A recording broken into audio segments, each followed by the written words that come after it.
Awadh bar association के माननीय अध्यक्ष श्री अमिताभ जी मिश्र, वरिष्ठ उपाध्यक्ष श्री राजेश जी तिवारी, महासचिव श्री रमेश जी पांडे, उपाध्यक्ष श्री प्रशांत सिंह जी अटल, उपाध्यक्ष श्री गौरव जी मिश्र, सीनियर एडवोकेट आदरणीय उमेश चंद्रा जी, सीनियर एडवोकेट आदरणीय doctor LP Mishra ji, senior advocate आदरणीय डॉक्टर एस के कालिया जी, सीनियर एडवोकेट श्री राघवेंद्र सिंह जी, न्यायमूर्ति आदरणीय तिलहरी जी, आदरणीय न्यायमूर्ति श्री एन के मल्होत्रा जी, सीनियर एडवोकेट श्रीमान Kapil Dev ji Yadav, senior advocate Shri IP Singh ji, Shri Suryabhan ji Pandey, Shri Shivakant ji Tiwari, Shri Ravi Singh ji, Shri Akhilesh ji Awasthi. अच्छा, कहाँ है परिहार साहब? अच्छा, हाँ परिहार साहब क्षमा कीजिएगा। अच्छा, कहाँ सेठ साहब? अच्छा, वो नमस्कार सेठ साहब। और इस अवध बार एसोसिएशन के कार्यक्रम में उपस्थित मेरे सभी सम्मानित अधिवक्ता बहनों एवं भाइयों, आप लोगों के बीच आने में मुझे विलंब हुआ है। मैं चाहता था कि संसदीय निर्वाचन क्षेत्र से सांसद चुने जाने के बाद मैं आप लोगों के बीच में आऊं और मैं आभार व्यक्त कर सकूं, लेकिन आपके अवध बार एसोसिएशन के अध्यक्ष के माध्यम से तो आभार मैंने व्यक्त कर दिया था, लेकिन आप लोगों के समक्ष आपकी अदालत में उपस्थित होकर आभार व्यक्त करने का अवसर मुझे प्राप्त नहीं हुआ। इसके लिए सबसे पहले मैं आप सबसे क्षमा चाहता हूं। और वैसे इस बार एसोसिएशन ने मेरा स्वागत किया है, अभिनंदन किया है, आपने तालियां भी बजाई हैं, फूलों के गुलदस्ते भी आपने दिए हैं, और हमारे माननीय अध्यक्ष जी ने फूलों की हार भी पहनाई है। लेकिन भारत की परंपरा है और शिष्टाचार का तकाजा भी है कि स्वागत, अभिनंदन और सलाम दुआ कभी एक तरफा नहीं होना चाहिए। इसलिए मैं भी अपनी तरफ से एक बार शीश झुकाकर आप सभी बहनों भाइयों का हार्दिक अभिनंदन करता हूं, आप सभी का स्वागत करता हूं। जिस समय मंच का संचालन कर रहे श्री रमेश जी पांडे और अपना अध्यक्षीय उद्बोधन कर रहे हमारे श्री अमिताभ जी मिश्र अपने विचार व्यक्त कर रहे थे, तो मंच पर बैठे बैठे मैं अपने को बहुत ही असमंजस की स्थिति में पा रहा था, क्योंकि पांडे जी ने यह भी कहा कि हमारा राजनीतिक क्षेत्र में कद कैसे बढ़ा है। मैं समझता हूं और सामान्यतः परंपरा भी है कि व्यक्तियों का कद पद के कारण आका जाता है, लेकिन राजनीतिक क्षेत्र में काम करते हुए भी मैं निश्चित रूप से इस मान्यता का रहा हूं, किसी भी व्यक्ति के कद का मूल्यांकन पद के आधार पर नहीं किया जाना चाहिए, बल्कि उसकी कृतियों के आधार पर किया जाना चाहिए। क्योंकि मैं जानता हूं कि नीचे कई हस्तियां ऐसी बैठी हुई हैं जिनके ऊपर मैं नजर उठाकर मैं देख रहा हूं। मैं कह सकता हूं, भले ही मैं आज भारत सरकार का गृह मंत्री हूं, लेकिन कद का जहां तक सवाल है, मुझसे उनका कद बड़ा है। इस हकीकत को मैं अच्छी तरह समझता हूं। और इस लखनऊ और इस देश में बहुत सारे लोग ऐसे हैं जिनका की कद मुझसे बड़ा है, लेकिन इसमें हमारे मित्र अमिताभ जी मिश्र और श्री रमेश जी पांडे का कोई दोष नहीं है। एक परंपरा है और उस परंपरा का ही उन्होंने पालन किया है। और आज जब आप लोगों के समक्ष में विचार व्यक्त करने के लिए खड़ा हुआ हूं, तो मैं यही बैठे बैठे सोच रहा था कि आप लोग तो कानून और इंसाफ और न्याय की दुनिया के लोग हैं। आपने मुझे सांसद चुना है, लेकिन इतना मैं आपको यकीन दिलाना चाहता हूं, कोशिश यही करूंगा, लेकिन कभी कभी अनजाने में हो जाता है कि कानून के शिकंजे में न कभी मैं फंसने पाऊं।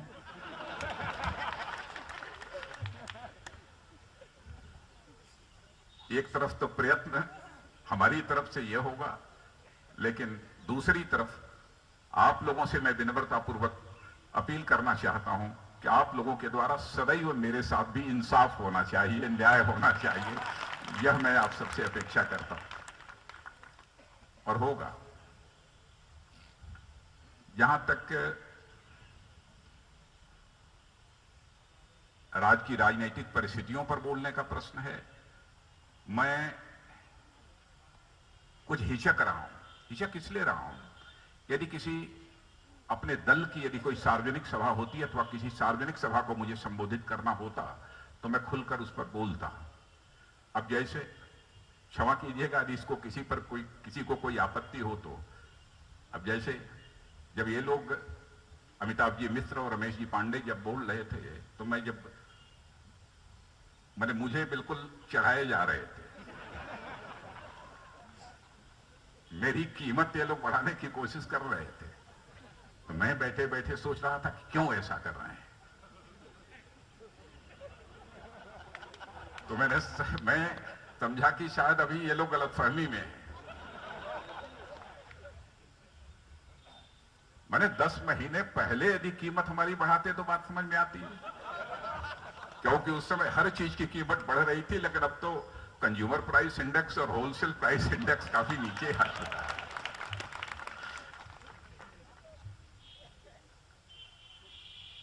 लेकिन राजनीतिक विषयों पर कैसे मैं बोलूं ये मैं फैसला नहीं कर पा रहा हूं, लेकिन इतना मैं आपको यकीन दिलाना चाहता हूं कि राजनीतिक क्षेत्र में मैं काम कर रहा हूं, आपका जनप्रतिनिधि हूं, आपके सेवक के रूप में अपनी भूमिका का मैं निर्वाह कर रहा हूं। इस राजनीति शब्द के अर्थ एवं भाव में दोनों को समझता हूं। यह राजनीति 2 शब्दों को मिलाकर बना हुआ है, राज और नीति। नीति, यह संस्कृत के जो विद्वान होंगे उन्हें इस बात की जानकारी होगी कि यह नए धातु से बना हुआ है, जिसका अर्थ है ले जाना, टू कैरी आउट, किधर ले जाना, सन्मार्ग की ओर ले जाना।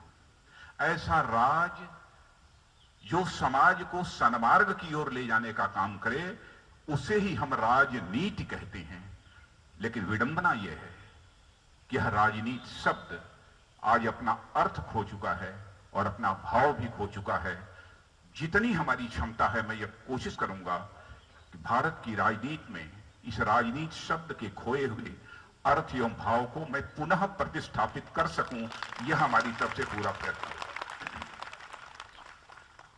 इसलिए सामान्यतः सार्वजनिक सभाओं में भी अथवा संसद में भी ये बोलना होता है तो मैं पूरी सावधानी बरतने की कोशिश करता हूं, क्योंकि बहुत सारे ऐसे संवेदनशील प्रश्न होते हैं जिस पर कभी कभी यदि जुबान फिसल जाती है तो लेने के देने पड़ जाते हैं, सरकारों को लेने के देने पड़ जाते हैं, व्यक्ति की बात तो छोड़िए, ऐसी स्थिति पैदा हो जाती है। आज एक नई सरकार बनी है देश की जनता के समर्थन से। सरकारों के बनने और बिगड़ने का सिलसिला यह चलता रहता है और मैं समझता हूं कि जिस भाव के साथ आप लोगों ने यह जिम्मेदारी हम लोगों के ऊपर सौंपी है, हमें अपनी जिम्मेदारी का एहसास है, सेंस ऑफ रिस्पॉन्सिबिलिटी,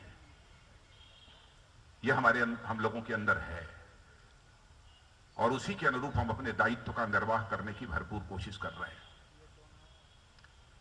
चाहे वो इकोनॉमिक रिफॉर्म्स हो, चाहे वो सोशल रिफॉर्म हो, चाहे वो एडमिनिस्ट्रेटिव रिफॉर्म हो अथवा जुडिशियल रिफॉर्म हो, हर क्षेत्र में कैसे हम रिफॉर्म ला सकते हैं इसको लाने की हम कोशिश कर रहे हैं। हम देश की अर्थव्यवस्था का जहां तक सवाल है, मैं समझता हूं कि बहुत सारे उदाहरण आपको देने की जरूरत नहीं है। इस दुनिया की एक मानी जानी इंटरनेशनल रेटिंग एजेंसी मूडी ने आज जो यह कहा है भारत के बारे में, पहले तो भारत की अर्थव्यवस्था के बारे में कहा था कि स्टेबल है, पहले तो रेटिंग काफी कम कर दी थी, माइनस में कर दी थी, लेकिन आज कहा है कि भारत की अर्थव्यवस्था के लिए रेटिंग करनी है तो यह विश्वास के साथ कहा जा सकता है कि वह रेटिंग न तो नेगेटिव है, न तो स्टेबल है, बल्कि वह रेटिंग आज पॉजिटिव है। 10 महीने के अंदर एक इतना बड़ा परिवर्तन हम लोगों ने लाने में कामयाबी हासिल की है। किसी देश की अर्थव्यवस्था में 6 महीने 8 महीने के अंदर कोई एक मेजर चेंज ला देना एक बहुत बड़ी चुनौती होती है, लेकिन इस देश की जनता के आशीर्वाद से इसमें काफी हद तक हम लोगों को कामयाबी मिली है। मेरे ऊपर विशेष रूप से जो जिम्मेदारी है इस देश की आंतरिक सुरक्षा की, गृह मंत्री है। और मैं कभी गृह मंत्री, मुझे अच्छा लगता है, जो लगता है कि मैं यह कह रहा हूं कि मैं आपके घर का ही मंत्री हूं। वैसे दुनिया के दूसरे देशों में होमलैंड सिक्योरिटी मिनिस्टर कहते हैं इनको, गृह मंत्री के रूप में।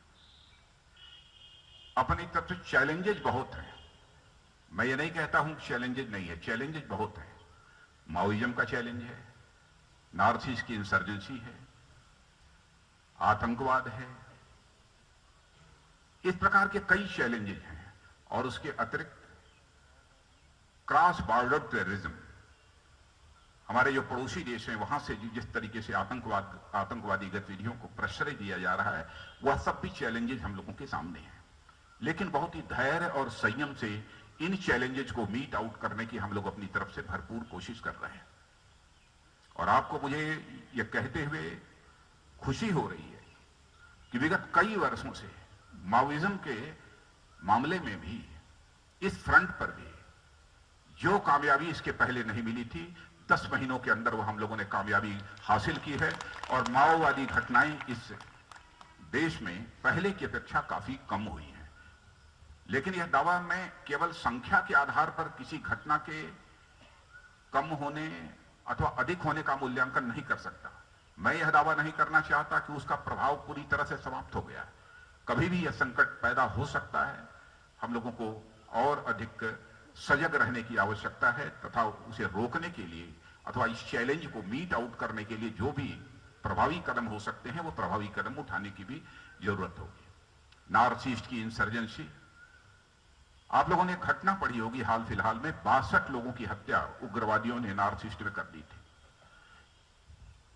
जो ही मुझे जानकारी मिली, सीधे मैं गुवाहाटी पहुंचा और गुवाहाटी चीफ मिनिस्टर आए और फिर यूनिफाइड कमांड की, जिसमें मिलिट्री के ऑफिसर्स भी होते हैं, सबकी बैठक बुलाकर मैंने 2 टूक शब्दों में सीधे कहा था, पहले इन सारे जो उग्रवादी संगठनों के साथ सरकार की बातचीत चल रही थी कि आप लोग उग्रवाद बंद करो, उन्हें समझाने की कोशिश हो रही थी। और आपको जानकर आश्चर्य होगा कि यह बातचीत का सिलसिला विगत 4, 6, 10 वर्षों से प्रारंभ नहीं हुआ था। आजादी जब से हासिल हुई है तब से लगातार बातचीत का सिलसिला चल रहा था। उग्रवादी घटनाएं कम नहीं हुई। शायद आजाद भारत के इतिहास का वो पहला अवसर रहा होगा कि गुवाहाटी में पहुंचने के बाद मैंने सीधे वहां पर मैंने घोषणा कर दी थी कि जिस उग्रवादी संगठन ने 62 हमारे आदिवासियों की हत्या की है, उनके साथ मैं कोई बातचीत नहीं करूंगा, बल्कि उनके हौसले को पस्त करने के लिए जो भी प्रभावी कदम उठाने की आवश्यकता होगी उठाएंगे। और आपको जानकर खुशी होगी उसमें काफी हद तक हमको कामयाबी मिली है।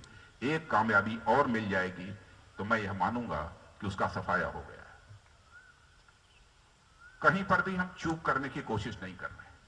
हमारे पड़ोसी देश पाकिस्तान टेररिज्म, इस हकीकत को कोई नकार नहीं सकता, इंटरनेशनल कम्युनिटी भी नकार नहीं सकती है। जो भी भारत का टेररिज्म है वह पाक स्पॉन्सर्ड टेररिज्म है, पाक स्पॉन्सर्ड टेररिज्म है।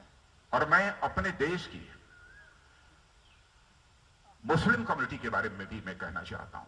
और मैंने जयपुर में भी एक इंटरनेशनल सेमिनार को एड्रेस करते हुए भी कहा था और संसद में भी मैंने कहा था कि आज भी मैं उस बात को दोहराना चाहता हूं। आईएसआईएस की गतिविधियां, कि आपने देखा होगा कभी कभी व्हाट्सएप पर भी और दूसरे चैनल्स पर भी कि किस तरीके से आईएसआईएस के लोग एक दूसरे धर्म के मानने वाले लोगों की गर्दन उतार रहे हैं, यह सब कुछ कर रहे हैं। भले ही दुनिया के दूसरे देशों में आईएसआईएस की गतिविधियां बढ़ रही हों, लेकिन आपको जानकर खुशी होगा इस्लाम को मानने वाले जो भारत के रहने वाले लोग हैं, भारत के रहने वाला हमारा मुस्लिम समाज उसका विरोध कर रहा है, उसको किसी भी सूरत में प्रेफरेंस देने का काम नहीं कर रहा। ये भारत के यह कल्चर की, भारत की संस्कृति की एक बहुत बड़ी मैं विशेषता मानता हूं। पाकिस्तान में भी कुछ आईएस की गतिविधियां बढ़ रही हैं, लेकिन भारत के संबंध में कोई दावा नहीं कर सकता कि बढ़ रही है, क्योंकि बराबर प्रतिदिन प्रातःकाल डायरेक्टर आईबी, इंटेलिजेंस ब्यूरो, राग के चीफ, एनएसए, इन सब सारे लोगों के साथ, होम सेक्रेटरी के साथ बैठकर 1 घंटे की हमारी ब्रीफिंग होती है। क्या क्या घटनाएं हुई हैं, आगे क्या क्या संभावनाएं हैं, इन सब सारी चीजों पर चर्चा होती है। हम अपने पड़ोसी देशों के साथ भी रिश्ते बनाना चाहते हैं, बेहतर रिश्ते करना चाहते हैं। आपने देखा होगा कि अटल बिहारी वाजपेयी जी ने भी अपनी तरफ से भरपूर कोशिश की। कि हमारे इसके पहले जो हमारी कांग्रेस की सरकार थी, उसने भी अपनी तरफ से कोशिश की, लेकिन कामयाबी नहीं मिल पाई। और जब भी हम लोगों की बात होती है अपने पड़ोसी देशों के साथ, तो सबसे कहते हैं कि हम एक सीमा तक झुकने को तैयार हैं, सब कुछ कंप्रोमाइज करने को तैयार हैं, लेकिन ये सब गतिविधियां रुकनी चाहिए। लेकिन सरकार बनने के 5 महीने के बाद ही समाचार पत्रों के माध्यम से, चैनल्स के माध्यम से आपको जानकारी प्राप्त हुई होगी कि पाकिस्तान ने अनावश्यक फायरिंग कर दी और हमारे 5 लोगों को, निर्दोष नागरिकों को, जिसमें कि महिला और बच्चे भी थे, उनको भी हत्या कर डाली। मैंने तुरंत अपने director general border security force को टेलीफोन करके ये पूछा। मैंने कहा कि मैं इलेक्ट्रॉनिक चैनल्स पर ये देख रहा हूं, क्या हो रहा है? उन्होंने कहा साहब 5 लोगों की हत्या कर दी। मैंने कहा कि हमारी बॉर्डर सिक्योरिटी फोर्स, ये फ्रंट लाइन फोर्स है, ये क्या कर रही है? तो उन्होंने बतलाया कि साहब हम लोग 16 बार व्हाइट फ्लैग दिखा चुके हैं। देखिए, पड़ोसी देशों के साथ रिश्ते बेहतर बनाने के लिए हमारी पुरानी गवर्नमेंट भी कितनी लचर भूमिका अख्तियार करती थी। माने विनम्रता की पराकाष्ठा थी कि भले ही वो हमारे लोगों को मौत के घाट क्यों न उतार दें, लेकिन हम उनके ऊपर गोली नहीं चलाएंगे। 16 बार ऐसा हुआ था। लेकिन मुझे चाहे जो भी मानिए, राष्ट्र की सुरक्षा ये हमारी, मैं प्राथमिक जिम्मेदारी मानता हूं, यही हमारा धर्म है। मैंने तुरंत director general border security force को यह कहा। व्हाइट फ्लैग का पहले तो दिखाने का मतलब मैंने पूछा। उन्होंने कहा साहब व्हाइट फ्लैग हम लोगों ने 16 बार दिखाया। व्हाइट फ्लैग दिखाने का मतलब यह होता है कि आप गोली मत चलाओ, हम आपसे बातचीत करना चाहते हैं, हम आप पर गोली नहीं चलाएंगे। यह मैसेज देना उसका उद्देश्य होता है। लेकिन मेरी उसको गलती मानिए अथवा अच्छाई मानिए, लेकिन तुरंत मैंने कहा कि हमारे निर्दोष नागरिक मारे गए। और director general border security force को मैंने कहा 16 बार तो अब झंडे दिखा लिया, अपनी तरफ से गोली नहीं चलाई जानी चाहिए। लेकिन यदि इसके बाद यदि पाकिस्तान की तरफ से गोली जलाई जाती है तो उसका मुंहतोड़ जवाब दिया जाना चाहिए, उसे माफ नहीं किया जाना चाहिए। और आपने देखा कि उसी के बाद ऐसे हालात पैदा हुए कि यही पाकिस्तान फिर त्राहिमाम करने लगा और संयुक्त राष्ट्र संघ को भी उन्होंने अपील की कि संयुक्त राष्ट्र संघ इसमें हस्तक्षेप करे। जहां पर दृढ़ता की आवश्यकता है वहां दृढ़ता का परिचय भी हमारी सरकार देने की कोशिश कर रही है। और मैं कह सकता हूं कि हमें अपने प्रधानमंत्री के ऊपर भी नाज है। उनकी कार्यशैली, उनका विजन बहुत ही नजदीक से हमने देखा है। मैं उसकी सराहना करना चाहता हूं। और समय के साथ चीजें निश्चित रूप से जनता के सामने भी वो आएंगी। तो देश को सुरक्षित रखने की दृष्टि से भी जो कुछ भी हो सकता है वो हम लोग करने की कोशिश कर रहे हैं। लेकिन गृह मंत्री और हमारा और आपका रिश्ता तो बहुत ही क्या बोलेंगे, नजदीक का या पक्का रिश्ता है। दोनों है, नजदीक का भी है और पक्का भी है। कि आपके शरण में जो आता है तो फिर यदि बच जाता है तो बच जाता है, नहीं तो हमारी ही जेल में जाता है। लेकिन यह चिंता का विषय है। क्रिमिनल जुडिशियल सिस्टम में भी मैं मानता हूं कि रिफॉर्म्स की जरूरत है और हम लोग उसे करने की कोशिश कर रहे हैं। लोगों से राय परामर्श चल रही है, बातचीत उस सिलसिले में हो रही है। शायद आप सबको इस बात की भी जानकारी होगी कि मैंने एक पत्र लिखा था सारे मुख्यमंत्रियों को, और जब एक बार मुख्यमंत्रियों के साथ मेरा मिलना हुआ था, सारे देश के मुख्यमंत्रियों के साथ, तो फिर भी मैंने उनसे अपील की थी कि जब मैं जेलों के अंदर देखता हूं कि अंडर ट्रायल जेलों में 67% है और कुछ तो इतनी बड़ी संख्या में है कि जिन धाराओं में वह अंडर ट्रायल हैं और इस समय जेलों के अंदर बंद हैं, तो जितनी उस धारा के अंतर्गत सजा होने होती उससे अधिक समय वो जेल के अंदर काट चुके हैं। तो मैंने इसमें सभी राज्यों के मुख्यमंत्रियों को पत्र भी लिखकर और व्यक्तिगत रूप से भी मैंने अनुरोध किया है कि इस संबंध में फास्ट ट्रैक कोर्ट यदि बनाने की जरूरत हो तो फास्ट ट्रैक कोर्ट बनाइए, लेकिन जेलों में जो कैदियों की संख्या है उसे कम किया जाना चाहिए। अनावश्यक जेल की यातना भुगतने का अवसर हम दें, यह भी मैं समझता हूं कि कोई इंसाफ नहीं है, इंसाफ का तकाजा यह नहीं है। यह सब सारी कोशिशें हम लोगों की ने अपनी तरफ से की है।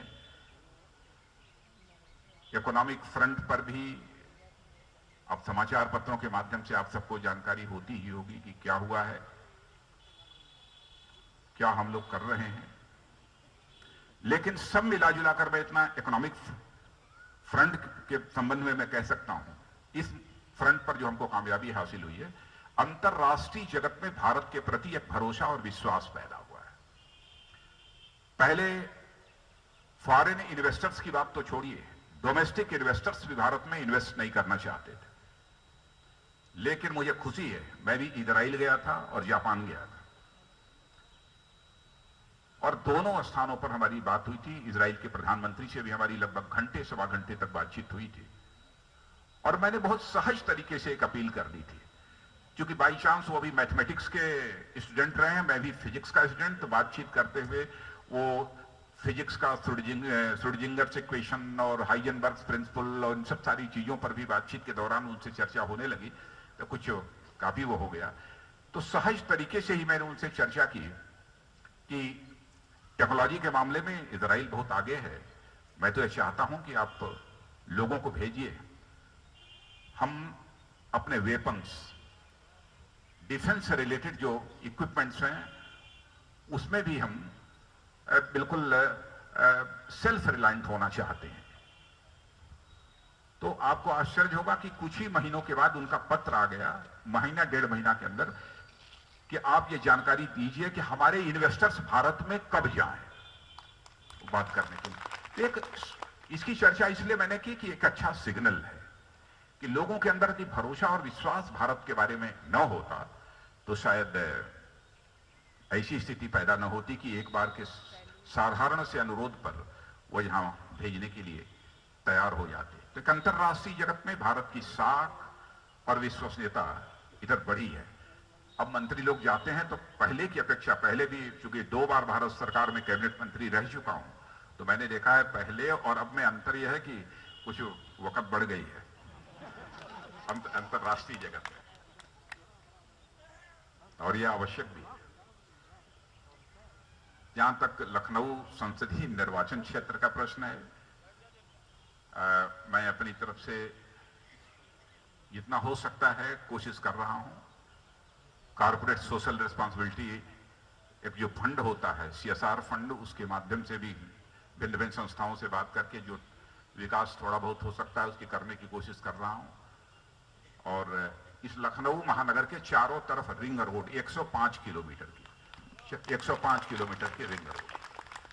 राज्य सरकार से भी, हमारी यहाँ के मुख्यमंत्री जी से भी बात हुई थी।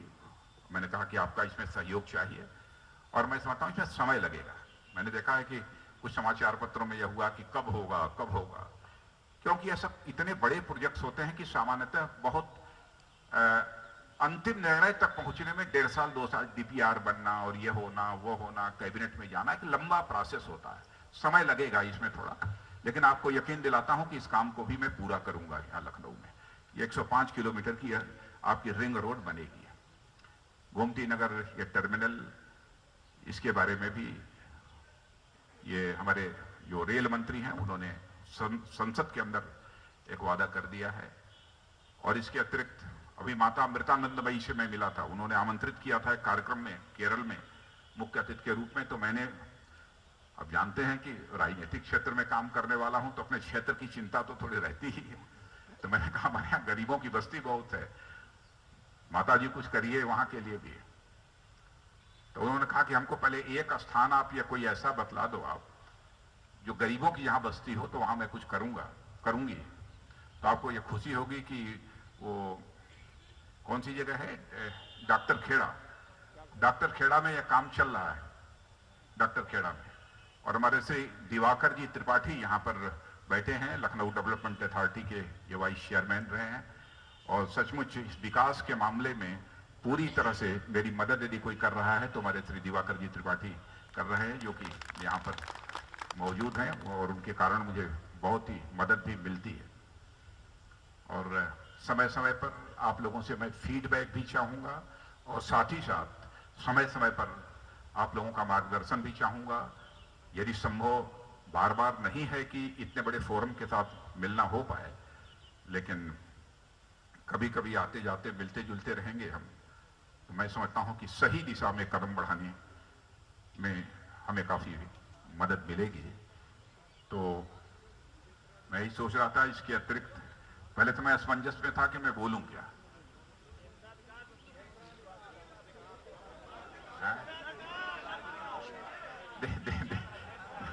देखिए ऐसा है कि आप हमारी भी स्थिति समझिए। मैंने पहले ही कह दिया था कि आपके द्वारा हमको भी इंसाफ चाहिए। बस इतना विश्वास रखिए, मैं हूं। मैं पुनः आप सबके प्रति आभार व्यक्त करना चाहता हूं कि आपका अद्भुत स्नेह मुझे मिला था, मिल रहा है, और मैं आश्वस्त हूं कि भविष्य में भी मिलता रहेगा।